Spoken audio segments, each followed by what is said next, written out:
Hi everyone, সবাইকে good afternoon. সবাই কেমন আছো? আশা করি খুব ভালো আছো, আমিও ভালো আছি। তো আজকে ছিল বুধবার, আজকে আমার ছুটির দিন ছিল। আর এখন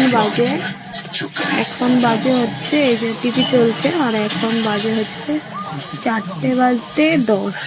আমাদের এখনো খাওয়া হয়নি, কারণ আমার বর একটু কাজে ব্যস্ত, কাজ করছে বাইরে।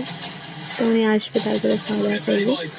আর এখানে আমার রান্না হয়ে গেছে, এই যে রেডি, রান্না করে রেখে দিয়েছি।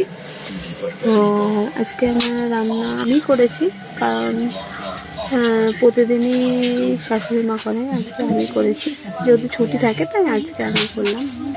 আজকে রান্না করেছি, বেশি কিছু করিনি। একটা ভাজা করেছি, ভাত করেছি, আর চিকেন করেছি।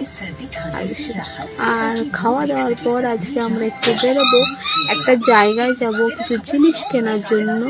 তো সেটা তোমাদেরকে শেয়ার করব। তো চলো দেখা যাবে কোথায় যাবে। টাটা আর গুড আফটারনুন সবাইকে।